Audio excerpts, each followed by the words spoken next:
Гүү энийг буруу хэлсэн шүү хай. Тэр Аргагүй зөв штэ. зөв үү те? Аргагүй. За. Сайн байцгаана уу? 417 нэвтрүүлгийн дараагийн дугаар эхлэхэд бэлэн болж байна. Орой минь мүгэх. За энэ өдрийн мэнд хүргэе.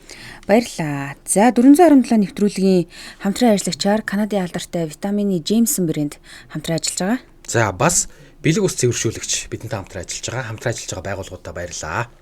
Дасгал, ажил, амьдралын сорилт мөр эрч хүчээ мэдэр. Jameson Power. Канадын чанар эрчүүдийн хүч чадлын суурь. За өнөөдрийн дугаараар мөөгийнх ямар хэрэг ярих юм? Би өнөөдрийн дугаараа нэг юм сонин хэрэг яг шийдэгдсэн л дээ. За. Тий энэ болохоор ингээ нэг сум дундын шүүхийн тогтоол байлээ л дээ ингээ яг мэдээ цаашаа дав заалтсан хэсэг нь мэдэхгүй байна. Тэгэхдээ энэ нэг юм аргагүй хамгаалалт жим шиг. За. Ялч ингээд алга хэрэг ихгүй. Хүн амны хэрэг. Тэгэхдээ нэг юм аргагүй хамгаалалт юм уу? Эсвэл ингээ нэг юм санамсаргүй жим шиг нэг юм ялч ноцолдож байгаад ингээд алдсан. Тэгэхдээ нэг юм санаатай аллага уу эсвэл санамсаргүй аллага уу аргагүй хамгаалт уу гэдэг нэг юм тодорхойгүй юм шиг нэг ийм хэрэг байна лээ. Тэгээ энэ хэргийг би сонгож ярих юм. Эмэгтэй хүн эрэгтэй хүнийг алдсан. Хүүдээ би хамгаалж агаад. Мэдхгүй яг бие хамгаалвал ноцолдож байгаад. Тийм тэгээд харин зөвхөн яг хэрэг дээр л яриад шүүхээр үл аль хэдийн шийдэгдсэн юм байна. За. За би болохоор эмчийн буруутай үйлдэлээс болоод аутизмтай хүүхэд шаналж байна гэд. За. Нэг юм эмчид тохиолдсон хэргийн талаар ярина. За ер нь бол нөгөө эмч нарын чинь нэг хөл нь амьдрал дээр нөгөө хөл нь шорно гэж ярьдаг байхгүй юу? Тэгээ нэг буруу юм хийх юм бол тий нэг хөл нь шорно гэж манай их бүр яг ярьдаг. Манай их эмч. Тэгээ буруу юм хийх юм бол нэг жоохон буруу юм хийх юм бол шорно руу орчих гээд байдаг ийм тохиолдол байдаг. Тэгээд өнөөдөр яг ийм үйл явдлын тухай ярих юм. За тэгвэл миний эргээс эхлэх байлаа. Тэгье. За өнөөдрийн хэргийн хохирогчийг одоо шүүгдэгчийг гэсэн үг л дээ туул гэд нэрлэе явчих. За туул гэдэг бүсгүй Завхан аймгийн нэгдсэн эмнэлгийн мэдээгүйжүүлэг эрчим тэмчилгээний тасгийн их хэмжээр ажилладаг байсан. За тэгээ 2018 оны 5 дугаар сарын 8-ны өдөр Иргэн Саран Завхан аймгийн нэгдсэн эмнэлгийн мэс заслын тасагт цөсний чулуу ахуулах дурангийн хаалганд орохоор болжээ. За тэгсэн чинь Сарангийн онш нь болохоор ингэсэн байгаа. Цөсний хан тэг 10-ны тэдэн сантиметрийн зузаан гэдэг энэ протокол дээр бол байхгүй лээ. Дарцсан гэсэн үг. Тэгээд олон тооны чулуулагтай, нугаралтай гэдэг ийм оншоор яаралтайгаар цөсний хүүдийг дурангаар ахуулах мэт засалд орохоор болсон юм байна л да. За тэгвэл шүүгдэгч туул гэдэг энэ хүн болохоор амь хорогчийн цөсний хүүдийг дурангаар авах мэт засалд мэдээгүйжүүлэгч эмчээр оролцоод тэгээд унтуулах, өвдөл намдаах, булчин суллах, амьсгалыг зохиомлоор удирдах ажиллагааг гардан гүйцэтгэсэн хүн байгаа. За ингээд амь хорогчийн цагаан мөгөөрсөн хоолойд 6.5 см хэмжээтэй интубацийн гуурс тавих шаардлагатай болсон юм байна л да. Бүтэн унтуулна гэдэг чинь тэр үнийг ингээд амьсгалуулаад яах шаардлагатай болдог. Тэгээ хаалгаанд орчоод гараад ирсний дараа санжийн үл ингээд амнаас ингээд нэг юм аваад идэг. Би яг тийм хаалгаанд орж исэн байхгүй. Тэгээ ингээд яг ингээд тэр гуурсыг авахаар ингээд амар муухай мэдрэмж төрдөг. Амар өвдсөн хөндөр орцсон. Хоол ингээд өвдсөн мэдрэмжтэй сэрдэг байхгүй. За тэгээд ийм интубацийн гуурс тавих шаардлагатай болоод тэгээд гуурс тавих эмнэлгийн тусламж үйлчилгээг үзүүлж явахдаа үүргээ зохихосоор биелүүлээгүй улмаас цагаан мөгөөрсөн хоолойд цоорол гэмтлийг үүсгэсэн гэж байгаа. Тэгээд энэ гэмтэл нь хүндрээд 2018 оны 5 дугаар сарын 8-наас хохирогчийн хүзүүн тэгээ нүүр нь ингээд толгойн тэр чигтээ ингээд хавгнаад бүр ингээд хүн харахын эцсгүй хавдартай болсон байсан гэж байгаа байхгүй. Тэгээд ингээд энийг мэрэгжлийн хиллэгт болохоор хийжилт үүснэ гэж ярьд юм байна. Цагаан мөгөөрсөн хоолойн цоорсноос болоод ингээд хийжээд тэгээд ингээд бүх ингээд энэ хоолойноос дээш хийний тэрхнүүд ингээд хавдчихдээ юм байл та хавгнаад. За тэгээд эмч нарын бүрэлдэхүүн Сарангийн энэ хүчнийг болохоор цагаан мөгөөрсөн хоолойн цоорл гэж онцлоод 2018 оны 5 сарын 12-нд цагаан мөгөөрсөн хоолойд гуурс тавих мэт засал хийж эрчим тэмчилгээний тасаг руу шилжүүлсэн байгаа. За тэгсэн чинь өвчтний биеийн байдал ерөөсөө сайжраагүй хичнээн нөгөө эрчим тэмчилгээний тасагт байгаа дэмжлэгээ хийгээдсэн чинь сайжраагүй учраас Улаанбаатар хот руу дараагийн түвшний эмнэлэгт хүргэхээр 5 сарын 17-нд Завхнаас Улаанбаатар хот руу Саранг тээвэрлэхээр болсон юм байна. За нэг ерөнхий үйл явдал бол ийм заяа. За энэ дээр тэр нөгөө шүүгдэгч туул гэдэг туулын мэдүүлэг. За туулын мэдүүлгийг би уншиж өгөөд эндээс хэдүүл юу болсныг нь яг тодорхой мэдээ. Би 5 сарын 8-ны өдөр хуваарийн дагуу жижүүрийн үүргээ хүлээж авсан. За үүний дараагаар 17 цагийн орчимд хагалгааны сувилагч гэдэг хүн яаралтай хагалгаа орно гэд намайг дуудсан. Тэгээд тухайн хүнд үзлэг хийж шинжилгээнүүдийг шалгасны дараа өвчтөндөө наркотик нь өгч эхэлсэн. Наркоз стандартын дагуу явагдаж байсан гэж би бодож байна. Тухайд өвчтнийг хүчил төрөгчөөр амьсгалуулад дараагаар нь судсаар нойрсуулах хийгээд тайвшруулад булчин суллах, өвдөлт намдах им тариануудыг хийгээд өвчтний булчин сулармагц, бүрэн сулармагц гэж юм шүү. Цагаан мөгөрсөн хоолод ларингоскопийн тусламжтайгаар ингээд хоолойг нь сөхт юм байна. Нэг юм тэлэгч багаж юм байна. За ингээд хоолойг нь сөхөнгүүтээ 6.5 номерын интубацийн гурсыг байрлуулсан гэж байгаа юм. 6.5 номер гэдэг 6.5 см диаметртэй ийм юм бэл. За гуурс юм билээ. За тэгээд тухайн гуурсыг амьсгалын аппараттай нь холбоод амьсгалуулах стандартын дагуу ууршуулагч бодис болон хүчил төрөгчийн хийг тухайн хүний биеийн жин онцлогтон тохируулан тооцоод за ингээд нойрсуулах үйл ажиллагаа эхэлж байгаа юм билээ. Тэгээд энэ бүх процесс яг хэвэн явагдаж исэн гэж байгаа байхгүй. Хэвэн байсан. За тэрний дараагаар мис заслын эмчнэр орж ирсэн гэж байгаа. Эхлээд мис заслын эмчнэр орохоос өмнө энэ нэг унтуулгын эмчж орж тухайн хүнийг унтуулна шүү дээ, тийм ээ. За ингээд хагалгааны явцад тусалж байгаа хүн курс хийгээгүй. Тим хагалгаанд төдийлөн оролцож байгаагүй учраас хагалгаа нэлийн төвхтэй явагдсан гэж байгаа. Одоо нэг эмчнэрийн бүрэлдэхүүнд туслахаар орж байгаа бас нэг хүн байгаа шүү дээ. Тэр хүн өмнө ингээд ийм курс хийж байгаагүй жоохон туршлагагүй юм байна л та. Тэгээд миний амьсгалын аппаратанд сигнал өгч дохио илэрсэн. Харахад уушиг зүрх шахагдсны улмаас даралт нь ихсээд дохио өгч эхэлсэн гэж байгаа байхгүй. Нөгөө кинон дээр гардгаар бол ингээд гэж аваад идэг шүү дээ. Би тэр үед мис заслын хяналтын самбар руу харахад тухайн хяналтын самбар дээрх хэмжээснүүд нь 12-оос 14 байх ёстой атал 17-оос 19 хүртэл заачсан байсан. Амар өндөр байсан гэсэн. Тэгээд өвчтөн амьсгалахад төвөгтэй байдал үүсэж даралт нь нэгсэн учраас би гуурсыг наашаага 1 см орчим хэртэй татсан гэж байгаа. Нөгөө суулгацсан байсан гуурсаа татсан ба штэ. Тэрний дараагаар амьсгалын процесс ямар ч асуудалгүй болсон. За сэрэх процессын хувьд сэрэх стандартын дагуу явагдсан. За энэ хагалгааны дараа хэд хэдэн хагалгаанд би орсон байсан. Сэхэнд байгаа хүний бие хүндэрсэн гэд дээшээ сэхэр рүү явж байхад тухайн үед жижүүрт гарч байсан мис заслын тасгийн эмч надад эмчээ түрүүний дурангийн хагалгаанд орсон хүн хэд хэд удаа хүчтэй огүүлж бөөлжөд байна. Тэрний дараагаас эхлээд игэмнийхэн тэнд хий хурсан. Дарахад сасан дээр явж байгаа юм шиг дуугарч байна. Амар юу байгааз засан дээр хурж ингээ шар гэдэг дуугардаг шүү дээ. Яг тийм хий хоолойд нүүссэн байсан гэдгийг нь энэ эмч нь юуны нойрсуулгын эмчтэй туулд ирж хэлсэн байгаа. За тэгэд сэхэнд байгаа хүний бие муудсан байсан гэсэн шүү дээ түрүү. Ийм байсан учраас би тухайн сувилагчид эмчтэй хэлээрээ дурангийн мис заслын үед өвчтөнд тодорхой хэмжээгээр хий хурах тохиолдлууд бол байдаг. Мис заслын эмчтэй ямар ч байсан хэл гэж би тэр эмчид хэлсэн. За маргааш өглөө нь дасгийн эрхлэгчийн хамт өвчтөн дээр би ингээд яваад орлоо. Бид хоёр бүтэн биеийн үзлэг хийгээд дурангаас босон хий гэж оншилсон. За тэгээд залхиж жоохон төвхтэй байна гэсэн учраас чих хамар хоолой эмчид үзүүлсэн мөн юмыг яаж мэдхүүгээд гэж бодоод тухайн өвчтнийхөө цээжний эрентгийн зургийг нь бас авахулсан юм байна. За тэгээд цээжний эрентгийн зураг нь хагалгааны өмнөх зурагтай яг адилхан гарсан. Тэгэхээр тэнд бол ямар нэг ийм өөрчлөлт бол байхгүй гэсэн байна. Чих хамар хоолой эмчийн үзлэхээр ам залгуур болон түнх хэсэгт ямар нэгэн өөрчлөлт байхгүй байна гэж дүгнсэн. Ийм учраас би өвчтөний ажиглыг шийдсэн гэж байгаа юм. За ингээд 5 сарын 10 болон 11-ний өдөр амралтын өдрүүд байсан. Тэгсэн чинь бүтэн сайнны өдөр буюу 5 сарын 11-ний өдөр эмч над руу залгаад нөгөө өвчтний хүзүү, игэм, цээжний хий байгаад байна яах вэ? Тэр ч үг нь бол ингээд тодорхой хэмжээнд байж байгаад хийг ингээд арилждаг юм байна л да. Гэхдээ байгаад байна гэдэг энэ чинь нөгөө хагалгаанд орсноос хойш бас ингээд 3-4 хоног өнгөрчлөө шүү дээ. Тэгсэн мөртлөө хийтэй байгаад байгаа байхгүй юу? Гэт асуусан чинь танаа мис заслын талын асуудал байгаа эсэх болохгүй л маргааш очиж байгаа цагаан мөгөрсний хоолойнд дурандах шинжилгээ хийлгийа.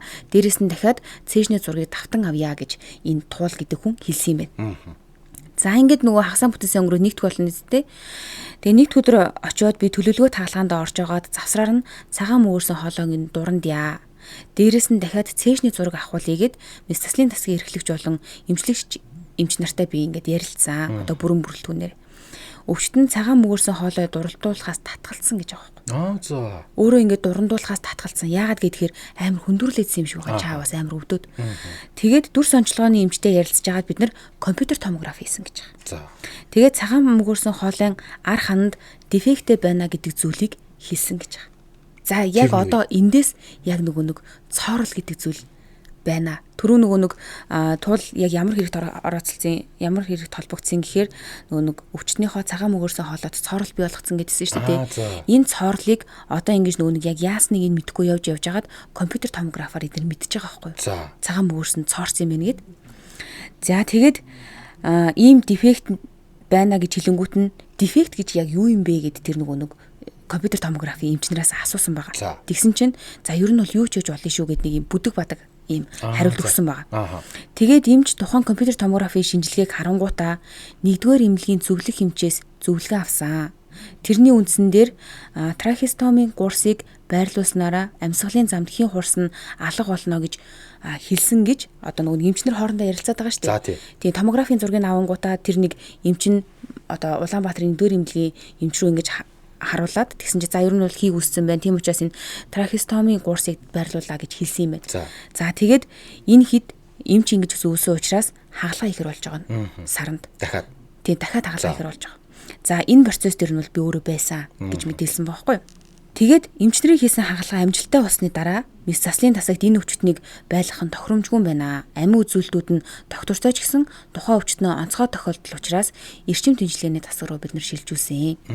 Нэг удаа хагалгаа хийгээд тэгээд цооролтой байгааг нь мэдчихээд дахиж хагалгаа хийгээд за ер нь энэ өвчтөн хүнд байгаа мэн гэж бодонгуудаа эрчим тэмцлэгээний тасаг руу шилжүүлсэн байна шүү дээ. Тэрнээс хойш процессд бол би юусоо оролцоогүй. Тухайн өвчтнийхөө биеийн байдал, эмчийн тэмдэглэлийг нь би бүрэн уншижсэн. Ингэж явсаар хагаад 5 дугаар сарын 17-ны өдрийн тээвэрлэлт болсон гэж байгаа. Одоо би энэ бүр муудаад Завхан аймгаас Улаанбаатар хот руу тээвэрлэхээр болж байгаа байхгүй юу? Уг тээвэрлэлтийн ажлыг би мэдэхгүй. Би тэр тээвэрлэлтийг явуулахаар шийдвэр гаргахгүй нь юусоо биш. Онгоцон дотор яг юу болсныг би мэдэхгүй байна. Тухайн үеийн хагалгаанд би ганцхан удаагийн оролдлогоор ямар ч асуудалгүй тавьсан байдгаа. Интубацийн курсыг. За ямар нэгэн асуудал гарсан хэсэг нь одоо хүртэл тодорхойгүй байна. Гэхдээ үнэхээр миний буруутай үйлдэлээс олсон бол би ар гэрийнхнээс нууцлал гуйнаа. Тухайн өвчтнийг үнэлээд цагаан мөгөөсөө хоолойг нь багчаар сөхөд харахад гуурс тавихад ямар ч асуудал байгаагүй. Тухайн өвчтөн биеэр жижигтэр байсан учраас 6.5 номерын гуурсыг тавьсан гэж туул өөрөө мэдүүлсэн байна. Тэгэхээр туул дав заалдах шатанд ингэж мэдүүлсэн байгаа нь бол одоогоороо миний хийсэн ажилбарт бол ямар нэг юм алдаа дутагдал бол байхгүй. Би буруугүй л гэж хэлээд штэ тийм ээ. За тэгвэл хохирогчийн хууль ёсны төлөөлөгч гээд хин сарангийн ээж байгаа.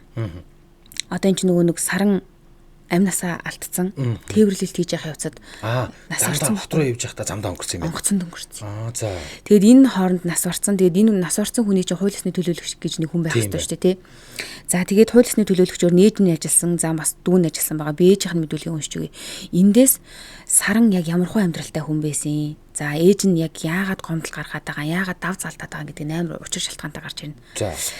Миний охин 5 дугаар сарын эхээр бүх шинжилгээнүүдээ Улаанбаатар хотод хийлгэж ирээд мис заслын эмчид үзүүлээд хагалгаанд орох өдрөө товлоод оцсон өдрөө хөвтөөд шууд хагалгаанд орсон. Надтай ингээ гадаа юм ярьж суужгаад одоо орлоо гэд имлэг рүүгээ гүгээд орсон. Тэгээд цаг гарны дараа гарч ирсэн. Хагалгаанд амжилттай боллоо гэж эмч надад хэлсэн. Би охинтойгоо уцаар яриад гайгүй юу гэсэн чинь гайгүй ээжи жоохон бөөлж сүрээд байна гэсэн. Тэгээд нилээд байж байгаад асуусан чинь хоолоо өвдөд байна гэж надад хэлсэн. За тэгэнгүүт нь тэр үед би хүний мах руу багаж хийж байгаа юм чи өвднөө гайгүй болчих байлгүй дээ гэж хэлсэн. Орой осон чи охин маань ээж миний хоолой бүр амар өвдөд шүл салхиар л өвдөд байна гэж орой надтай ярьсан. За өглөө нь эрт 6 цагийн үед охин маань над руу залгаад ээж миний нүур амар гахаан толгой шиг болчихсон. За. Тэгэхээр нөгөө нэг хавдар үссэн байсан гэсэн чинь хавгандсан байсан гэсэн чинь тий. Тэр чи бүр ингээд толгойг нь бүр ингээд тэр чигт нь хавгнуулсан байсан байгаа байхгүй юу? За. Гэж хэлээд фэйсбүүкээр надад төрсөө харуулсан. За. Би юу болсон талаар асуусан чи урчин өрөөсөө унтаж чадсангүй. Миний нүур яг хагарах гэж байгаа юм шиг өвдөд би унтаж чадаагүй гэж ээжтэй хэлсэн баг.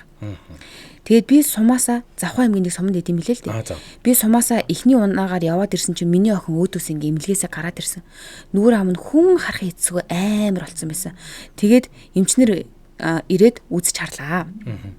Хагалгаа амжилттай болсон. Наркоз хийсэн эмчтэйгээ уулзаарай гэж тэр нөгөө хагалгааг өдөрсөн эмчнэр нь хэлсэн юм байна. Одоо өөрөөр хэлбэл зүснийх нь хүүдийг авсан эмчнэр наркоз хийсэн эмчтэйгээ уулзаарай гэж хэлсэн гинэ.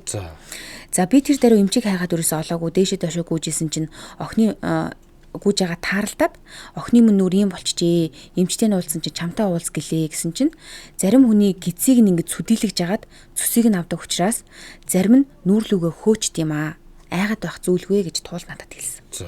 За ийм болсон байгаа. Гэхдээ намайг үнэхээр яоцгүй хүлээж авсан гэж байгаа байхгүй. За тэгээд асуултанд нь хагас дутуу хариулж хаад тэр хүн яваад гисэн. Тэгээ охин дээрээ очиход эмчнэр одоо зүү тавиад гайгүй болчихно гэхээр нь итгээд гадаа би хүлээгээ сууж илаа. Тэгээ зүү тавьсны дараа охин маань одоо өвчин арай гайгүй болж байна. Миний охин дээр очихгүй л одоо өстой хэцүүцэж байгаа гэсэн учраас би буцсан гэд. Саран нэг охинтой. Тэгээ охин нээж дээр нэдэг. Сарангийн охин аутизмтай. За. Өөрөөр хэлбэл хүний асаргаанд үүдэг гэсэн үг шүү дээ. За ингээд охин маань хэцүүдж байгаа учраас ээжигээ би буцаасан гэж байгаа. Тэгээд оройн наттай ярихдаа ээжээ миний амьсгал боогдоод ингээд уцаа шидээд өрөөндөө ухаан алдаад унтсан байсан. Ээжтэйгээ уцаар ярьж яснаа амьсгалж чадахгүй болоод амьсгал нь боогдоод тэгээд уцаар ярьж байхдаа ухаан алдаад унтчих байгаа байхгүй. Тэгээд би хадам ээж рүү залгаад охин маань ингээд байна. Надад очих арга байдгүй. Чи намайг бодвол залуу хүн учраас очиод эмчтэй нуулзаад өгөөч гэж би хадам ээжээс нь гуйсан. Тэгээд манай хут очиод эмч нартай нуулзаад нилээдгүй зүйл болсон юм байлээ л дээ. Миний охинд эмнэлгээс ямар ч анхаарал тавихгүйгээр 3-4 хоног өнгөрсөн. Нүүр амаар нь амар хавдсан байхад ядаж зөвлөгөө өгсөн бол би хүүхдийнхээ хүүхд дээрээ унаага зохицуулж аваад очиж би болох л байсан. Имлэг маш их хугацаа алдсан. За ингэж байгаа. Дээрэс нь эмчнэр хариуцлагагүй тэр хоолойд нь юу ясныг нь мдээгүй. Бид нар тийм муу хүмүүс биш ээ. Хүмүүсийн наад цаад асуудлыг бол ойлгно штэ. Охин маань унтаж чадахгүй нээжи, унтчихвол тэр чигээрээ унтчих юм шиг байна гэж надад хэлчихсэн. Тэгэхээр саран өөрийнхөө биеийн байдал маш муу байгааг бол мэдчихсэн байгаа байхгүй. Тэгээд 5 сарын 15-ны өдөр эмнэлгийн яаралтай машин аваад явлаа гэд гिचгээд ерөөсөө яваагүй юм билэ. Одоо энэ нэг юу н орж ирж байгаа юм л да. Саран ингээд тээвэрлэхэр болж байгаа штэ. Тээвэрлэхдээ эхлээд юугаар авч явах шаардлагатай болж байгаа. Машинаар авч явах гэсэн чи биеийн байдал хүнд байгаа учраас тэр чинь ингээд зогсолтгүй амьсгалуулж авах учраас тийм машин байхгүй мэн. Тэгэд эмнэлгийн машин аваад явлаа гэсэн мөртлөнгөөсөө ерөөсөө явахгүй байсан гэдэг санааг нь хэлж байгаа байхгүй. Тэгэд 3 цагийн үед нэг юм ч юм уу, жолоо ч юм уу хүн хурж ирэнгүүтээ ийм хүнийг яаж авах юм бэ? Манай машинд хүчил төрөгч байхгүй, дугуй муутай гэд яваад гисэн. За ингээд нөгөө машин худлаа болж байгаа байхгүй юу? Тэгэд бүгдээрээ ажил нь тараад яваад гисэн эмчнэр. Тэнд хариуцсан байхгүй. Дээшээ тэнгэр хоол, доошоо газар хатуу гэдэг шилхүнд байлаа. Өөрсдийн хүнээгээр аваад явчих гэхээр ерөөсөө тийм боломж ерөөсөө байхгүй. Тэгээд яхаа мэдгүй байж байгаа жижүүр байжсэн чинь жижүүр юм чинь та нар онгоцоор л авч явахаас өөр аргагүй боллоо. Онгоцоор авч явах юм бол амийг нь аварна гэж хэлсэн юм.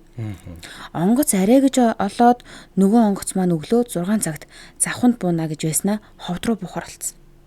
Ховд руу түргэний тэрэг нэг сувлагчтай хамт явсан гэж байгаа.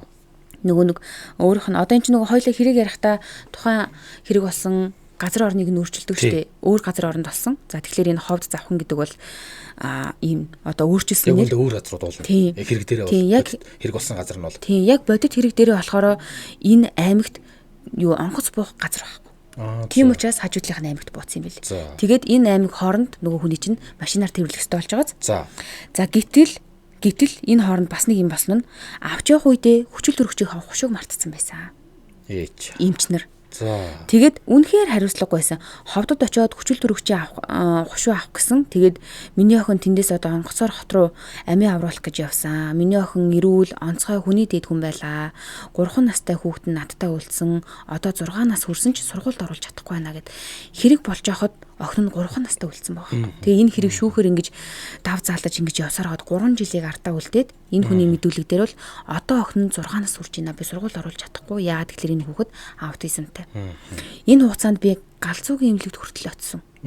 Ээж нь бүр ингэж галзуурхаас наагур юм болж байгаа байхгүй. Толгойтой ус маань цайрч бүх шүднүүд маань яриад унсан. Надаас энэ хүн нэг ч уушлт гуйгаагүй.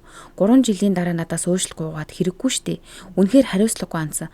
Миний охин ганцхан зүсний шулуутай болохоос ш эрүүл саруул хүн байсан. Би тухайн үед охиныхоо амийг л хурдан аврыг гэж ботхоос хүний мууг үзье заргалтыг гэсэн бол надад ерөөсөө байгаагүй. Энэ 3 жилийн хугацаанд би чамайг нэг ч удаа дарамтлаагүй гэж энэ нэг шүүх хуралцлын танхимд нэг туул гэдэг хүн рүү хандаж хэлж байгаа байхгүй. Шүүгдэгч рүү. За. Тийм. Нэг ч удаа дарамтлаагүй, ажил дээр нь би нэг ч удаа очиагүй. Хүний амь хохироочод байхад хоолой дээр нь ургацэг байсан гэд цагаат туулах гэд их хүний сэтгэл зүгээр тоглож чи болохгүй штэ гэж хэлж байгаа байхгүй. Тэгэхээр энэ юмч хоолой дээр нь түрүүний мэдүүлэг дээр бол ерөөсөө ямар нэгэн юм алдаа эндэгдэл юуч болоогүй гэсэн мөртлөнгөөсөө анхан шатны шүүх хурал дээрээ сарангийн хоолой дээр ургацэг байсан. Тэрнээс нь болж одоо ингэж цоорл үүссэн гэдэг юм мэдүүлгийг өгсөн байгаа байхгүй. Өөрөөр хэлбэл өөрийнхөө хэргийг хаацалах гэдэг шүү дээ, тий. За. За тэгээд би маш их гомдолтой байна уу? Ямарваа зүйлийг үнэн л ялдаг худал зүйл бол ардаа нэг юм дагуулдаг гэдгийг би чамд хэлчихье. Би одоо охиныхоо хүүхдийг халамжийн хідэн төгрөгөөр сургалтанд суулгаж байна. Ярих чадвар байхгүй, юмыг мэдэрч чадахгүй, ийм хүүхдтэй үнэхээр хэцүү байна. 24 цагийн асаргаатай байдаг. Эцэг нь Солонгос улсаас ирэх хэсэг нь мэддэхгүй байна. Ийм байдалтай байгаа. Өнөөдөр ихэн 8-д байсан бол хүүхдээ хөгжүүлээ сургаад явчихна. Би 50-ад оны хүн учраас тэр хүүхдэд сургаж чадах зүйл надад ерөөсөй байхгүй штэ. Сэтгэл санааны хувьд үнэхээр хэцүү байна гэсэн мэдүүлгийг Саран ээж өгсөн бэл. За тэгээд ийм хэрэг явдал болсон. Өөрөөр хэлэх юм бол Саран туул мдэггүй жүжигчийн тасагт Саран тагалгаа хийж агаад самсргүй байдлаар цагаан мөгөрсөө олоод нь цорл үсгсэн. Тэгээ одоо бодвол тэр нэг төрөний мэдүүлэг дээр гарсан наашаага амсгалж чадахгүй учраас 1 см хэрдээ интубацийн гурсыг татсан гэж байгаа шүү дээ. Магадгүй тэгхтэй цорл үсгсэн ч байхыг үгүйсэхгүй тийм ээ. За одоо тэгвэл энэ дээр шүүхийн шинжээчнэр ажиллана шүү дээ тийм ээ. За шинжээчнэр юу гэсэн гэхээр ингэсэн. Шинжилгээгээр цогц дээрх гадна үзэлгээр нүүр, хүзүү, цээжний хэсгээр арьсан доор хий хурсан байсан. Эрхтнүүдийг шинжилж үзэхэд мөгөөрсөн хоолойд яг түнхийн доод хэсэгт урталтаа баруун хэсэгтээ доошоо овосон 2-ыг харьцах 1 см хэмжээтэй үүсгүр байлаа. Энэ үүсгүрийн голт нь цэгийн хэлбэртэй юмар хатгachсан юм шиг хонхор зүйл байсан гэж шүүх шинжилгээгээр гарсан байхгүй. Тэгээд үзэлгийн түүхтэд танилцахад мөгөөрсөн хоолойн цорл гэж оншилсан байна. Энэ хонхрыг сэтгүүртэж үзэхэд ямар нэгэн сэтгүүр орох ерөөсө боломж байхгүй. Тэгэхээр тэнд ямар нэгэн ийм цэгэн хэлбэртэй цорл байж агаад тэр нь өрөвсөл үүсгээд мөгөөрсөн хоослоо салст хавгансан байна гэж дүгнээд уг хэсгээсээ гистологийн шинжилгээ авсан. Энэ гистологийн шинжилгээг нь эд эсийн шинжилгээ хэлж байгаа. За шинжилгээний дүгнэлтээр энэ нь ямар нэгэн байдлаар архаг өөрчлөлт ургацаг үл ерөөсөй байгаагүй. Ургацаг байгаагүй гэдэг нь одоо тэр хиний туулын хэлсэн мэдүүлэг худлаа гэдгийг илчилж байгаа байхгүй юу? Одоо нотолж байгаа гэсэн үг. Түнхийн доод хэсэгт мөгөөрсөн хоолой гадны нөлөөтэйгээр гимсний улмаас тэнд өрөвсөл үүсээд цагаан мөгөөрсөн хоолойх нь хавгнаж цузаарсан гэсэн үг. Ямар нэгэн байдлаар тэр мөгөөрсөн хоолойн дотроос гадны биед хүрчиж мөгөөрсөн хоолой гимтнэ. Гадны биедээ оролцоотойгоор гимтнэ гэсэн үг. Гимтэх боломжгүй ганц нөхцөл нь цагаан мөгөөрсөн хоолойд гимтэх боломжтой ганцхан нөхцөл нь бол цагаан мөгөөрсөн хоолойд гуурс тавих үед л гимтсэн байх боломжтой гэж үзэж байна. Шинжээч эмчнэр. Эмчийн дүгнэлтээр. Өөрөөр хэлэх юм бол зүсний одоо тэр нэг бүрэн бүрэлдэхүүнээрээ хагалгаанд орж байгаа шүү дээ. Тэр эмчнэр ч юм бол цагаан мөгөөрсөн хоолойтой ажиллах ямар ч боломжгүй. Тэд нар бол дурангаар хэвлийн хөндийн тэр нэг зүсний хүүдийг авах ажилбар хийж байгаа шүү дээ. Тийм учраас цагаан хоолой руу явах ямар ч цагаан мөгөөрсөн хоолой руу явах шаардлага байхгүй.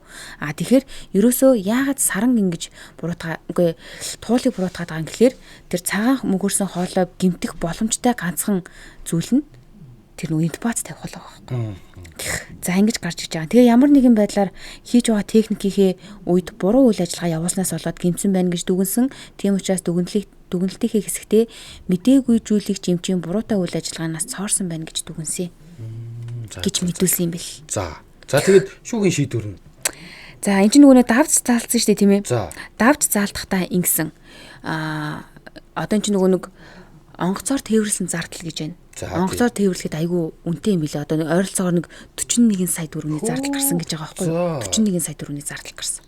За эндээс гадна нөгөө хохирогчийн сэтгүү одоо ээжийн нөгөө нэг юу шүү дээ. За тэгээд оршуулгын зардал, дээрэс нь өмгөөлөгчийн хүс гэдэг ингээд ер нь нийтдээ 323 сая төгрөгийг туулаас нь хэмжилсэн байлээ.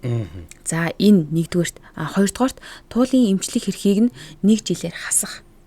За тэгээд дээрэс нь юу яасан бэл энэ хохирлыг нь барагдуулна гэж анхан шатны шүүхээр шийдвэр гарсан. Гэхдээ цаашаага туулч тэр за Сарангийн талаач тэр давж заалдаад энэ бол давж заалдах шатны шүүхийн тэмдэглэл байхгүй юу. За тэгээ эндээс яг юу гэж дүгнэлт гарсан гэхээр Завхан аймгийн нэгдсэн эмнэлгээс 42905 42 сая 900 мянга 540 төгрөгийг гаргуулахар болсон. За. Энэ яагаад эмнэлгээс нь гаргуулж байгаа юм гэхээр нөгөө нэг эмчил одоо тэр нөгөө нэг хохирогч болоод байгаа талигаач Сарангийн одоо нөгөө нэг энэ биеийг муутгахад ямар нэгэн тусламж үйлчилгээ үзүүлээгүй танаахан анхаарал халамжгүй хандсан. Яг үнэн тэр талаас. За тэгэнгүүтээ шүүгдэгч туулаас хохирогчийн хууль ёсны төлөөлөгчийн өмгөөлөгчөд төлсөн хөлс болох 10 сая 500 мянган төгрөгийг тус гаргуулад хохирогчийн хууль ёсны төлөөлөгчөд өгөх шийдвэрийг гаргасан мэлээ. Тэгээд нөгөө нэг ингээд оршуулгын зардал мартал инээ тэрийгэд баах юмнууд 320 сая төгрөг төлсөн байсан нь бол ерөөсөө хэмжилсэн. Хэмжилсэн нь бол тэр нь буцаагдсан. Тий. Одоохондоо манай шүүхэд бол нөгөө тийм сэтгэл зүйн хохирол мохирол гэсэн тиймэрхүү байхгүй юм байлээ шүү дээ. Тэгэд яагаад 42 сая 900 мянга 540 гээд байгаа юм гэхээр нэгдүгээр тээвэрлсэн онгоцны зардал нь бол 41 сая 940 мянга 450 төгрөг болсон. За хэрэг хянан шийдвэрлэх ажиллагаанд оролцсон замын зардал буюу тээврийн зардал 960 мянган төгрөг болсон. За ингээд нийтдээ 42 сая 900 мянга 540 төгрөгийг Завхай аймгийн нэгдсэн имлэг гаргаж өгөх шаардлагатай болжээ. За нэг ингэж хэрэг шийдвэрлэгдсэн байлээ. Амар харамсалтай байгааз. За нэвтрүүлгийн хамтран ажиллагчаар за бэлэг ус цэвэршүүлэгч хамтран ажиллаж байгаа. За 417 нэвтрүүлгийн хамтран ажиллагчаар. Тэгээд ер нь бол яг манайх одоо офс одоо нэг яг цэвэр ус цэвэршүүлэгчийг аваад тавьсан байгаа да тий. Бид дуугаад. Тэг шууд юу яачмаар бид нэр эхлээд нэг усаа 5 литрээр ингээд зөөж уугаад байсан чинь санхүүгийн хувьд шүү дээ. Нилээн бас юутай юм бэлээ, зардалтай юм байлээ. Дээрс нь илүү төвхтэй юм. Байсагаад ус дуусаа. Доош очоод нэг 5 литраас аваад яаж яатан лефт гүгч хэлэхөө 4 давхарлуу байраад. Харин тийм. Тэгэнгүүт бэлэг ус цэвэршүүлэгч шиг хавцраад офста тавиад тэгээ нөгөө төвийн усныхаа хоолойтой өөрсдөө яг холбоод угсраад өгчт юм байлээ. За тэгээ дээрэс нь чи одоо ингээ нэг юм тодорхой хугацаанд яваад нөгөө шүүлтүүрээ солихдоо өөрсдөө ингээ нөгөө үйлчлэгээ сервис үйлчлэгээ хариуцаад бэлэг ус цэвэршүүлэгч Skyimpex компани хүмүүс өөрсдөө ирээд юугаа солиод за танах одоо солих болж шүү гэл шүүгчийг солио явуучих юм байлээ. Харин тийм хамгийн гол нь энэ 17 жилийн туршлагатай бэлэг ус цэвэршүүлэгч гэж байгаа. Тэгээд одоо Улаанбаатар хотын чиглэлтгөө хөдөө орон нутгийн хамгийн том газрууд хэрэгэлдэг юм л шүү дээ. Элчээ сайдын яамнууд байна, том банкнууд байна, том их сургуулиуд байна тий. Зөндөө олон газруудад яг ингээд олон жилийн туршид сервис үйлчилгээг нь үзүүлээд за тэгээд магадгүй эвдэрх юм бол өөртөө засвараа бас хийчихдээ юм лээ. Тий. Тэгээ ганцхан ус цэвэршүүлэгч ус цэвэршүүлэгч төхөөрөмжүүд байна. Та өөрийнхөө одоо хүн нөгөө гэр бүл давхж байгаа бол одоо хүн амынхаа тоонд харьцуулах баах. Байгууллагууд авах гэж байгаа бол тэ байгууллагуудынхаа хүн ам тоод ингээд харьцуулаад ингээд авах олон төрөл байна лээ. Тэгээд ус цэвэршүүлэгчийн шүүлтүүр тэгээ бидээ үлээ тий. Тэгээ ер нь үнэн гэсэндээ харьцангуй боломж юм тий. Одоо манай хэрэглээд байгаа энэ шүүлтүүр чинь бол ингээд сая 300 мянга орчим төгрөгийн үнэтэй. Тэгээд тэндээ одоо нэг хоолой ган за тэгээд дээрэс нь халуун үүднээс хамгаална. Надад хамгийн их таалагдсан юм нь багтаамж нь 2 литрийн нэг удаадаа 2 литрийн халуус гаргах хүчин чадалтай. Тэр нь өстой таалагдсан. Тэгэхгүй л нэг гомн нэвтгээд ч юм уу нэг аяг кофе уусны дараагаас хөрчдөг штэ ядаргатай. За ингээд юун дээр сошиал хаягууд дээр нь бол та латинаар ч байж болно, кириллээр ч байж болно, бэлэг ус гэд хайж болно. Бэлэг ус цэвэршүүлэгч гэд хайж болно. Тий. Тэгээд Skyimpex гэж компани байгаа. За баярлалаа манай нэвтрүүлэгтээ Skyimpex компани бэлэг ус цэвэршүүлэгч хамтран ажиллаа. Дасгал, ажил, амьдралын сорилт мөр эрч хүчээ мэдэр. Jameson Power. Канадын чанар эрчүүдийн хүч чадлын суурь. За би нэг ийм бас одоо би бол энийг харамсалтай хэрэг л гэж яг мэдээж одоо юу гэдэг юм дээр нь ихэнх нэг юм хүн амны хэрэгүүд бол гээ уншаад хахаар юу юм бэ лээ. Зүгээр л арх тийм байх юм. Тэгээд бид хоёрын хэрэгүүдээ яг энэ болсон хэрэгүүд бодит хэрэгүүд тэгээд энэ сэрэмжлүүлэх үүднээс шүүх цэгэмэн гэдэг сайт руу орж агаад авч байгаа. Тэгээд би энэ дээр бол одоо юу гэдгийг ямар нэгэн за юу хэлэхгүйгээр нэр хэлэхгүйгээр зүгээр л хохирогч байгаа нас урцсан одоо хутгалуулаа нас урцсан нэг залуу хохирогч байгаа.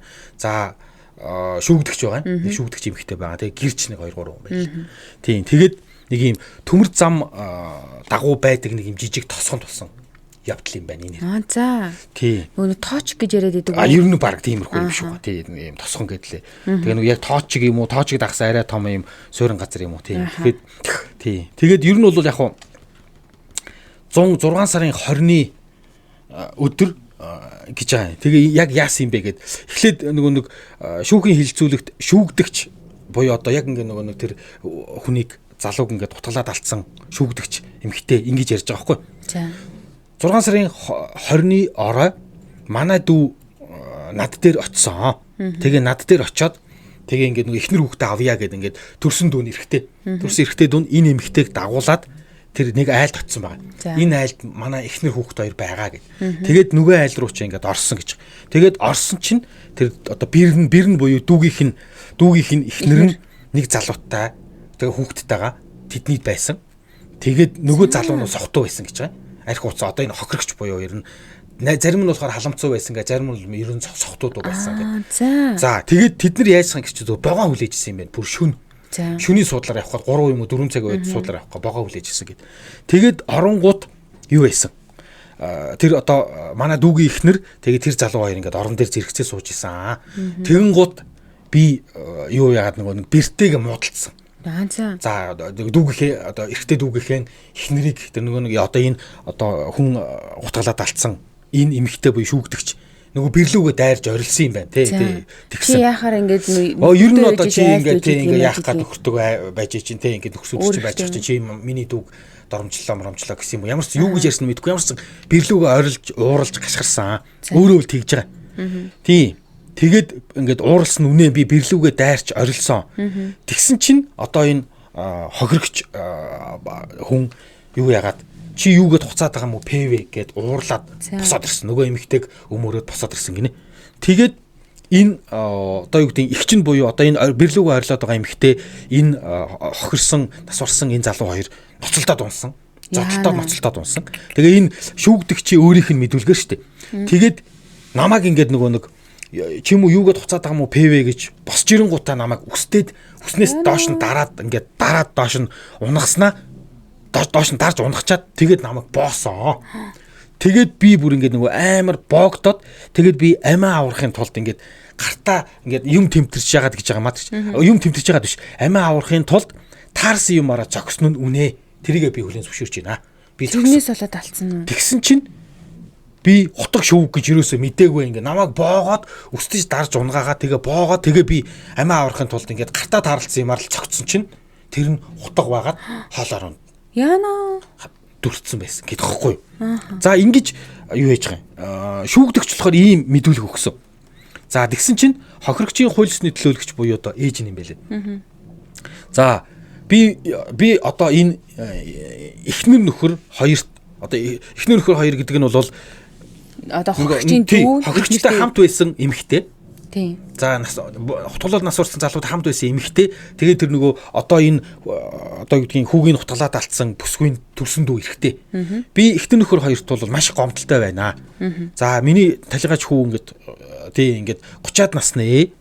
За юу ээжсэн төмөр замд ажилдаг ийм хүү. За тий миний одоо юу гэдэг нөгөө миний хүүг ингээд эднэр би шууд эднэрийг гуруулаа бүлгэлж алсан гэж үзэж байна. Гэсэн. Яагаад гэсэн чинь эмнэлгийн тусламж үзүүлээгүй. Ах дүүсээрээ нийлж ингэж одоо ингээд хүүгийн минь алчаад тэгээ ингээд эхнэртэйгээ орхиод хаяа цухтаагаад явцсан. Эмнэлгийн тусламж үзүүлээгүй. Миний хүү ингээд зөндөө тарчилсан байна лээ. Ингээд бүтэн цусаалдаад өгсөн байгаа байхгүй юу? Ингээд яа. Уг нь амин тус газар биш юм уу те? Үгүй хоолоор нь ингээд нөгөө дүрцэн. Тэгэнгүүт тэр ингээд цусаалдаад тэгээ цусан тогтохгүй юу хийхэд бол түргээ ирэхэд үл ер нь баг шокнд болсон байсан. Асар их цусаалтсан. Хуц цусаалталт гэдэг байхгүй юу? Түргээ ирэхэд амьсгаатай байсан юм уу? Ер нь бол баг зэргийн амьсгаатай байсан. Одоо тэр нөгөө юуных нь эмчийн мэдээлэл байна лээ. Тэгвэл бүр нөгөө бол маш хүнд болсон. Артерийн вений суц руу ороогүй юм байна да тий. Тэгсэн чи ингэж байгаа. Тэгээд ер нь бол ингээд би бол эднэрийг ингээ нөгөө юу яаж бөөнөрөө ах дүүсээрээ нийлж бүлгэсэн. Тий, их чинь миний хүүг алсан гэдэг ха ч гэсэн ихчийнх нь одоо ихчийнх нь төрсөн дүү тэгээд энэ ихнэр энэ гурав нийлээд ах дүүсээрээ нийлээ миний хүүг алчлаа гэж яриад байгаа байхгүй. Тэгээд тэр нөгөө нэг энэ хохирогчийн ээж нь болохоор төлөөлөгч хуулийн төлөөлөгч нь ингэж байгаа. Ингэж яриад байгаа. Тэр эхнэр нөхөр хоёр гадаа зодтолж ирсэн хүн харсан байлээ. Тэгээд гадаа зодтолж жагаад тэгээд эхнэр нь цухтаагаад манай хүүгийн гэрт орж ирсэн. Тэгэхээр энэ ч бүр анханасаа танилж биш байгаа. Манай хүүг байсан худлаа юм уу? Хэмэтгүй. Тэгээд энэ хүн одоо тэр хохирогчийн хуулийн төлөөлөгч болохоор ингэж мэдүүлээд байгаа хгүй. Өөрөө болохоор хотод байсан. Энд. Хотод байсан юм байна. Тэгээд хүмүүсийн сонсохоор бол тэр эхнэр нөхөр хоёр бол ингээд зодтолтоод эхнэр нь манайд гүгээд ороод ирсэн буюу хүүтэйгээ уг нь тэр тосгонд амьдардаг байж хотод одоо энэ хуулийн төлөөлөгч ээж нь хотод тэр үед ажил хийж ирсэн юм байна. Тэгээд хүүн гэртээ байсан. Тэгсэн чинь гүгээд ороод ирсэн. Тэгээд миний хүү болохоор ингээ нэг өөрөө үгүй гэж хэлж чадаагүй тэг гэрт нь ороод ирсэн. Тэгсэн чинь араас нь нөхрөө тэр нөхөр нь тэр нэг ихнэртэйгээ хэрэлтчихэд тэгээд араас нь орж ирж хэрүүл хийж ягаад тэгээд ингээд миний хүү баг дундуур нь золиос хилмигдээд ингээд тэр хоёр хэрэлдэж яхад нь ихнэрийн өмөрөөд ингээд юу хийчлаа алуулчлаа энэ гэрт. Яана. Гэж одоо хохирогчийн хуулийн төлөөлөгч ээж нь Тэгээд гол дээр ихнэрээ зодохыг нь харсан гэрч байгаа. Буцаад манайх руу орсон. Тэгэхээр нь манай хүүхд өөрөө цайлгын болохоор цаашаа гэж чадахгүй оруулсан юм байна л да. Тэгээд ихчигээ дуудаад гуруулаа нийлээд алсан. Гэрээс гарч хэрүүл зодооно хий бити гэрт хэрэлдээдэ гэж манай хүү хэлсэн юм байна лээ.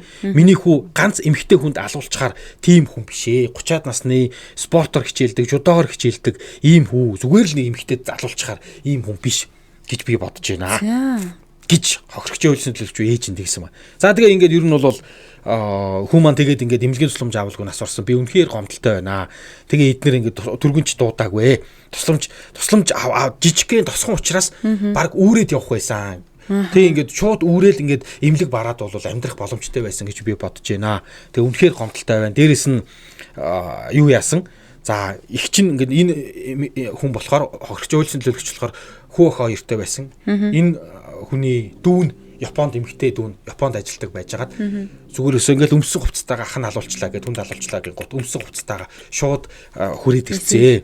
Тийм нисээд хүрээд ирсэн. Би бол 60 гаруй насны тэтгэврийн хүн. Тийм ингээд ер нь бол дүүнд эндээс ингээд бөөн зардал болоод ингээд өмсөн хувцастайгаа хүрээд ирсэн. За хүү маань намайг ер нь тижээдэг байсан. Цалингийн зээлтэй, би тэтгэврийн зээлтэй байсан. Ер нь бол маш их гомдолтой байна. Гэсэн мэн тэгээд ер нь бол задлан шинжилгээний зураг харчаад би ингээд цочирдоод энээсээ болоод хид удаа сэтгсэн имлэгт хэвтсэн. Одоо би ингээд мартад сандаг болцсон. Унаагаа ингээд бүр ингээд хаашаа ямар унаад суухаа хүртэл үе ингээд мартдаг болцсон. Айгу хэцүү байна. Миний хүү бол төмөр замт ажилдаг байсан. Сайхан хүү байсан. Эмэгтэй хүнд бол алуулчихна гэж бодохгүй. Би зүгээр эднэрийг бөөнөрөө ах дүүсээрээ нийлж алсан гэж бодож байна. Гэж гомдолтой байна гэж ингэж юу хийсэн юм байна лээ. Тэгээд одоо юу гэдэг хэрвээ алаагүй болвол яагаад ингэж одоо энэ хэрэг явсны дараа 6 сарын дараа болж шүүх хөл юм байна л дээ. Тэгэнгүүт тэгвэл яагаад надтай ирж уулзаагүй юм бэ? Тий, нэгэн ч ирж уулзаагүй. Ерөөсөө нэгэн ч ирж уулзаагүй, уучлалт гуугаагүй. Тий, тэгсэн. Гэхдээ ингээд яг иймэрхүү хэрэг яриад ийм хохирогчийн хуулийн төлөөлөгчд юу яхаар мэдүүлгийг харахаар ер нь бол ингээд нэг уулзаа, дуушлал гуугаад ийм босонд имэнж гинэ гэдэг илэрхийлэх хэрэгтэй юм шиг үү тий. Мэдгүй харин тий ингээд гүг алаа хүн бол тэгвэл тэгээд ядаж яагаад ирж уулзаагүй. Нэгэн ч ирж уулзаагүй. Тий. Хин ч ирж уулзаагүй. Тий. Би тэгээ ингээд одоо ер нь бол нэг 47 сая төгрөг хэмжилж байна. Дээрээс нь хүүгийн цалингийн зээлмэл одоо тий ингээд энэ бүх санхүүгийн ажил юуны тэтгэврийн зээл за миний одоо эмчилгээний зардал шүүх хуралд эрэлт нааш ирэх ингээд бүх зардлаа нь хэмжилж байна. Тэгээд ер нь бол энэ алуурчинд ялын дэд хэмжээ өгөө би гомдолтой байна. Би сайхан үгээ алуулчлаа гэсэн нэг ийм одоо гэдэг хохирогчийн аль биесний хуулийн төлөөлөгч гэж байгаа. За тэгээд хилцүүлэгт гэрч мэдүүлж байгаа гэж аахгүй. За хүүхдтэйгээ ихчээ хамт явъя гэдэг нэг одоо энэ залууг одоо хутгалаад алдсан эмэгтэйгийн дүүн буюу эрэгтэй дүүн би ихчдэр очиод хоёлаа ингээд ихч рүү очиё гэд тэгээ ингээд ихчигээ дагуулад орсоо ийм болно гэж үнэхээр бодоогүй.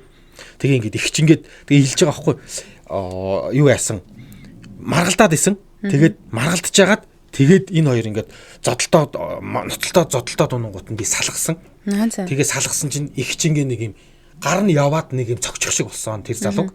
Тэгээд юу болсныг би сайн мэдэхгүй байна. Тэгээд ингээд ингээд цус гараад ирсэн чинь юу яасан?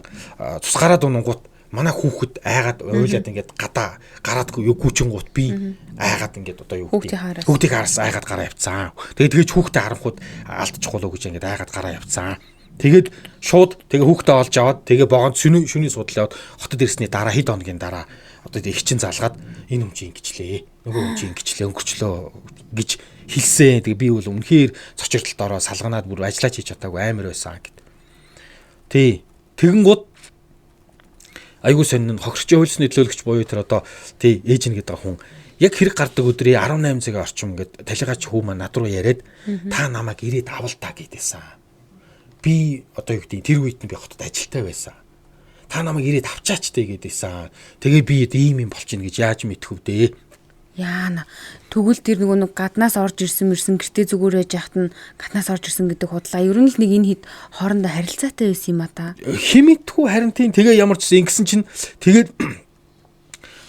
юу гаад яг хэрэг болдог өдрийн 18 цагийн үед нь талигаач хүн энэ ээж руугаа заалга намайг ирээд авчаач гэсэн. Тэгэн гут нь ингээд те би ингээд баяр маяр болох гэж байна. Ажил төрөл хийж байна. Чамайг очиж авнаа гэсээ. Тэгээ байж исэн чинь шөнө 2 цаг өнгөрч исэн чинь л юу яагаад хүүчин ингээд муудаад байна. Би маш муу байна. Яаралтай нааш ирээ. Тэгээд хотоос ингээд гараад тосгондоо ирсэн чинь хүн маань нас урцсан байсан гэж. Тэгээд миний хүү бол ингээд суур өвчнгүү ирүүл байсан. Тий. Тэгээд яг тэр нэг юу яасан хутгалдаг хутга нь бол манай хутга байна лээ. Тэгтээ тэр ингээд нөгөө яхаараа галтгоонд байдаг хутга. Тэ ингээд том өрөөнд тэ зочны өрөөнд ингээд шалан дээр байж исэн юм бэ. Би үл итгэхгүй байна. Харин ч бүр ингээд санаатаагаар галтгоонд очиж тэр хутгыг авсаа. Манай хутга өмнө билээ. Би салат хийхдээ хэргэлдэг юм аа. Ягаа штэ юм хутга. Галтгоонд л байдаг. Тэг яагаад галтгоонд байсан хутгыг одоо юу гэдэг те том өрөөнд байж исэн юм бэ. Тэрийг бол би зүгээр бүр өөрөөсөө санаатаа очиж авч хутгалсан гэж бодож байна. Гэтэл нөгөө яг одоо юу гэдэг хутгалцсан буюу нөгөө нэг шүгдэх чимхтэй болохоор намайг боогоод дараад байхаар нь би ингээд гараараа ингээд хажуу таарлцсан юмар аваад цогцсон чинь тэр нь хутга байж таарсан. Тэр чирэн жоохон гэж ингэж мэдүүлэг өгсөн юм байна лээ. Тий. Тэгээд совлогч болохоор юу яагаад нөгөө нэг тэгээд аягүй сонин нөгөө хохирогчийн албан хуулийн төлөөлөгч нь болохоор эднэр ерөөсөө ингэ нөгөө юу дуудаагүй түргэн цэцлэмж анхны түргэн цэцлэмж үзүүлээгүйгээд тэгтээ тэрэн дээр юу гэсэн бэ гэхээр үүрээд чултгоо ингээд жижигхэн тосгон учраас үүрээд чултгоо ингээд эмнэлэгт үзүүлж болох байсаа хэрвээ үнэхээр одоо алуу тий ингээд нөгөө нэг аллах биш гэж өөрсдөө өмгөөлөд байгаа бол тий тэгээд ерөөсөө эмнэлгийн цэцлэмж үзүүлээгүү гэж тэгсэн чинь яг юун дээр бол тэр совлогчийн гэрчийн мэдүүлэг дээр бол 23 цаг 3 минутанд нэг хүн залгаад би хүний хүзүүнд хутгалчлаа тусаалтаа нэрээчээ гэсэн. Тэгэхээр тэр дороо эмнэлэг дуудсан байна. Ямар ч үсэн эмнэлэг дуудсан. Тий. Тэгээд энэ айлт ингээд тэгсэн. Тэгээ шууд дуудлагыг нь аваад цагдаад болоод эмчид зэрэг дуудлага өгөөд би гэрийг нь мэдэх учраас ингээд очисон. Тэгсэн чинь за гэж очисон гэж совлогч хэлсэн байгаа. Эмч болохоор тий ингээ нөгөө хүн хүзүүргээ хутгалуучлаа тусалдаад байна гэж совлогч хэлсэн. Тэгээ би дуудлагын дагуу очисон. Тэгсэн очиход нэг эмхтэй альчуур барьчихсан талигачийн биеийн дээрх цусыг арчиж ийсэн. Талигаач дотоочноос өөр хувцсгүй дотооч нь тэр чигтээ цус болцсон нойтон байсан. Талигаачийн хүзүүг хүнжлөөр ороогоод ингээд стек налуулаад ингээд суулгацсан байсан. Тэгэд хүнжлийг авч үзэхэд хүзүүний зүүн талд игэмний дээд хэсэгт хөндлөн цусагдсан шархтай эрэгтэй хүн байсан. Тухайн үед намайг харахад шарханаас цус гараагүй байсан. Тэгэхээр би ингээд 3 ойдол тавьсан. Талигаач намайг үсгэд амьсгалан татагдсан, хүүхэн хараа өргөссөн, захын мөчтүүд хөрчигсөн, хүүхэн хараа гэрлийн урвалгүй байсан буюу шоконд орсон. Асар хэмжээгээр цусаалдаад ер нь шоконд орсон байсан. Тэгээд эрүүл мэндийн төв дээр авчирсан. За жолооч бид хоёрыг ингээд дуудлагын дагуу очиход хашааны хаалган дээр нэг залуу байсан. Түүнээс юу болсныг асуусан чинь хурдан ороод маш их цусаалтцсан хүн байна гэж хэлсэн. Өөрөөр дүүн үү? Тийм юм байлгүй. Тий. Тэгээд баашин дотор нэг эмэгтэй талигачийг орсон чинь тэр ингээд нөгөө ингээд хоолоогоо нэг юм ингээд доолгоцсон нэг залуу хүнчлөөр боос амьдаа цусын ингээд нэг тогтоох гэсэн. Тийм тэгсэн чинь нэг эмэгтэй намайг боож унгаад өстөж чирсэн учраас би хутгалчлаа гэж эмчид ярьсан гэж байгаа юм. Тийм тэгээд ер нь бол эмч хэлсэн байгаа. Миний ойлгосноор хашааны хаалганы хажууд байсан эрэгтэй хүний их нэртэй нь талигаач хамт арх ууж исэн юм шиг байгаамаа. Би сайн мэдэхгүй гэж хэлсэн. Тий. Гэрчүүдийн мэдүүлгээр нэг ийм тэгээд ер нь бол нэг тийм зөрүүтэй. Тий. Тэгсэн чинь юу болохоор тэр нөгөө нэг дүүн нөгөө нэг хутгалцсан эмэгтэйгийн дүүн ихчтэй асууг орсон шүү дээ. Тэр дүүн болохоор эхнэрээ авах гэж орсон. Тэгэнгүү дүүн болохоор яасан бэ? Эхнэр нь болохоор юу гэж мэдүүлэх өгсөн бэхээр манай нөхөр намайг ер нь бол тэр өдөр ингээд хардаа зодоод байсан. Тэгээд би цухтаагаад нөгөө нэг богонд суух гад ингээд цухтаагаад явсан чинь шүн болчоо. Тэгээ би шүний богон хүлээгээд айгаад ингээд байж исэн чинь тэр залуу ингээд тэр залууг нь би айсандаа бол тэр залууг нь орсон гэж мэдүүлэг өгсөн байлээ. Тэгэнгүүт ингээд ер нь бол тэр нэг эхнэр нөхөр хоёр гадаа зодтолтож жагаад тэгээд эхнэр нь айл руу яваад орчингууд нөгөөх нь ихчээгээ дагуулж очиод араас нь ороод тэгээд хэрэлдсэн юм уу та. Тэгээ ер нь бол бүгд сохтуу байсан. Халамцуу байсан. Зарим нь сохтуу, зарим нь халамцуу байсан гэж байгаа. Тэгээд юуны эмнэлэг дээр авцраа, ер нь шокийн байдалтай явж байгаад эрүүл мэндийн төв дээр авцраад тэгээд зүрхэн нэг удаа зүрхэн зогсоод тэгээ гялс ингээ нэг зүрхний зүрх сэргэх мис ажилбар юу нэг массаж хийсэн чинь эргээд зүрхэн сэргсэн. Тэгтээ удаач үү тэгээд ер нь бол дахиад зүрхэн зогсоод тэгээ ингээд ер нь бол эмнэлгийн тусламж авч чадаагүй. Тийм ээ 23 цаг дуудлага өгөөд шөнийн 2 цагт ер нь муу байна гэж залгана гэдэг чинь ер нь тэгээд нас барцсан тэгээд одоо хоол замд явах байгаа хүнд чи ямар хүүхэд чи нас урчлаа гэлтэй биш тэгээ муу байна л гэж дууддаг шүү дээ. Тийм байх л гэж бодсон шүү. Харин тийм ийм байна лээ. Тэгээд ер нь бол яг хөө тэр нөгөө нэг одоо тэр хутгалцсан гэдэг шүүгдэгчийн дүү нь болохоор би тосгонд эхнэр хүүхдийн хамт амарч жагаад 6 сарын 20-ны шөнө Улаанбаатар хот руу вагоноор буцах гэж байсан. Тухайн шөнө манай эхнэр хүүхэд талигаачийн гэрт байсан. Тэгээд би шөнө эхнэр хүүхдээ авах гээд эгчийн хамт очсон. Гэрт очиод эгч тэр хоёр гинтл хоорондоо хэрэлдээ зодтолдоод заамталцаад эхэлсэн. Би тэр хоёрын голоор орж хоёр тийш нь салгасан. Тэгээд эгч гараараа зохих шиг л болсон. Гэтэл түүний хүзүүнээс цусгарч эхэлсэн тул би даавуугаар түүний хүзүүг дарж газар суулгасан. Тэр хооронд эгч эмнэлэг рүү залгаж дуудлага өгсөн. Тухайн үед манай хүүхэд айгаад уйлаад байсан тул манай эхнэр хүүхэд төргөлөө тэндээс гарсан. Би харин эмнэлэг ирсний дараа тэдний гэрээс гарч шөнийн суудлаар эхнэрийн хамт хотод ирсэн. Тухайн үед би халамцуу байсан. Би тэдний голоор орж салгасны дараа игч босоогоор гараараа цохих шиг болсон. Түүнийг хутгаар хатгсан гэдгийг нь бол мэдээгүй. Хутга хаанаас авсан гэдгийг ч мэдэхгүй байна. Талигач сухтуу байсан гэж тэр дүүн ирэхтэй мэдүүлсэн. Тэгвэл ямар ч л байсан тэр шүүгдэгч чинь буруул мэдүүлэг өгсөн биз дээ.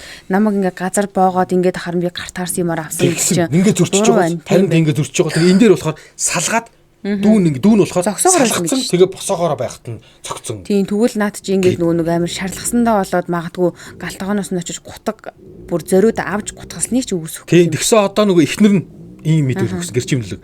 Тэгээ тосгонд очисон өдрөөс хойш манай нөхөр нь одоо арх уугаад над руу агсраад хил амаар доромжлоод байсан. Тэгээд тэр өдөр шөнийн вагоноор Улаанбаатар хот руу явах гээд хүүхдийн хамт талигаачийн гэрт нь очисон юм аа. Манай нөхөр сохтуу над руу агсраад байсан учраас би түүнээс зугтаж талигаачийн гэрт нь 23-аас тэг цаг үед очисон. Гэтэл тэр шөнө эгчтэйгээ хамт манай нөхөр ороод ирсэн. Тэгээд эгч нь намайг янхан гिचий гэж хил амаар доромжлоод орилоод байсан. Гэтэл талигач уурлаад эгчтэй маргалдаж хагаад удалгүй дээр дөрөө ороод ноцолдоод эхэлсэн. Талигач эгчийг үстэх боох зэрэгээр хоорондоо нилээд удаан зодтолцсон. Гэтэл эгч нэг үзүүртэй юм аваад охирогчийн хүзүүнд хатах шиг л болсон. Тэгээд хүзүүнээс нь цус гараад тэгээд нөхөр давуу авч хүзүүн дээр нь дарж хан налуул цуулгасан. Эгч өөрөө эмнэлэг рүү залгаад би хүнд үрчлээ яаралтай ирээч гэж ярьсан. Би шууд тэндээс хүүхдээ аваад цутаасан. Нөхөр талигаачийн хүзүүнээс гарсан цусыг даавуугаар дараад үлдсэн. Талигач тэр хоёр хоорондоо зодтолж байгаад гинтл талигаачийн хүзүүрүүнийг үзүүртэй зүйлээр хатах шиг болсон. Юугаар хатгасныг би анзаараагүй. Тухайн үед маш их айцсан байсан гэж байгаа. Нэг юм. Тэгээ энэ дээр зүгээр яг хэрэг нь яасан бэ гэсэн чинь ер нь бол тэр нөгөө нэг шүүгдэгч болохоор тэгсэн байлээ. Би ингээд ер нь бол хатгсан үнэ, цогцсон үнэ. Тэгтэл мэдүүлгэн дээр харин би ингээд намайг боогод исэн учраас тий сандраад би сандарсандаа болоод баг бие хамгаалагч гэдэг юм уу. Ер нь сандарсандаа болоод ингээд гарт нэг юм даралдаа цогсон чинь хатгцсан дэрсэн чинь хутга тараа үзүүрэн тарц цогцоо. Би ер нь бол цохийг цохоогүй. Маш их сандарсан байсан. Тэр хутгаа газар бэлэн байж исэн юм шиг тий. Тий. Тэгсэн чинь энээс болоод яг өмгөөлөгч нь бол энэ нөгөө шүүгдэгчийн өмгөөлөгч нь ер нь бол одоо аргагүй хамгаалт хөл гээгүй. Зүгээр ингээд боогдоод ингээд нөгөө нэг ингээд маш их сандарсан байсан учраас энэ хүн бол ингээд нэг санаатаагаар ямар нэгэн байдлаар одоо хутгалчий гэж хутгалаагүй байна. Гартаа таарсан байдлаар одоо үгдэ цогцсон. Энэ талаас нь ингээд нэг хөнгөрүүлж үзээч гэсэн юм байна. Тэгсэн чинь шүүх нөгөө нэг гэрчүүдийн мэдүүлгээр бол зодтолдож жагаад ноцолдож жагаад салгасны дараа энэ хүн хутгалсан. Тэгэхээр энэ бол одоо нэг юм хариугүй ингээ шахаанд ороод сандарснаасаа болоод ямар ч тухайн мөчид ингээ шууд одоо бие хамгаалагч гэдэг юм уу ямар нэг хариу үйлдэл үзүүлэх байдлаар хатгаагүй хутгалаагүй харин ч бүр салгасны дараа ингээд хутгалсан гэхээр энэ бол тий санаатай биш юм а гэхэд бол ямар ч байсан одоо юу гэдгийг сэдэлтэй гэдэг юм уу мэдгүй ямар ч нэг юм сандраад ингээ шахаанд ороогүй тий зодтолдож байгаад ингээ яг тэр газар зодтолдож байгаа тэгээ гараанд тэмтэрж байгаад ингээд хутгалсан бол бас арай өөр нөхцөл байсан тийм баг шарандаал гэх гээд шүү дээ тий тэгсэн нөгөө гэрчийн мэдүүлгүүдээс болоод тэгсэн байд юм байна лээ тий тэгээд ер нь бол яг хуу энэ хохирчийн юу болохоор хууль нөлөөгч ээж нь бол ерөөсөө л ах トゥ сэрээ нийлж одоо алчлаа гэдэг. Гэтэл тэр нөгөө нэг яг хүн хутгалчлаа гэдээсэн эгч нь бол шууд ингээд баригдаад явцсан. дүү тэр эхнэр хоёр нь бол надтай нэг ч удаа ирж уулзаагүй 6 сар болоход тэгээ энэ дээр үнэхээр гомдолтой байна. Бүр ер нь бол гэр бүлээр нь би үл шууд ингээд амсаатнууд буюу ингээд ах トゥ сэрээ нийлээд миний хүүг алчлаа л гэж гомдолтой байна гэсэн. Тэгээд ер нь бол 10 жилийн тэр нөгөө юунд нь болохоор яг тэр хутгалсан шүүгдэгчд болохоор эмэгтэйчүүдийн нээлттэй хорихоо ингээд 10 жил юу яхаар ял итлүүлэхээр ийм шүүхийн тогтоол гарсан байт юм байлээ. Гэхдээ дав заалт болно гэдэг энэ сум дундын шүүх юм байлээ. Амар юм а тий. Ер нь ингээд архинаас олж гайт юм болж байгааз. Лайтай юм. Ер нь ингээд ялангуяа энэ хүн амны иргэн мэрэгдэр бол ер нь ихэнх нь л нэг тийм согтуу байсан. Ер нь согтуу байсан. Эний тоор юу бүгдээрээ согтуу байсан гэдэг чинь бүр амар нотой. Ив ирүү савсар болсон бол тэгэл бие бин рүү орж хашгичаал гів гэдэг нь шууд зодтолтоод барьцалтаад авахгүй нь ойлгомжтой шүү дээ тий.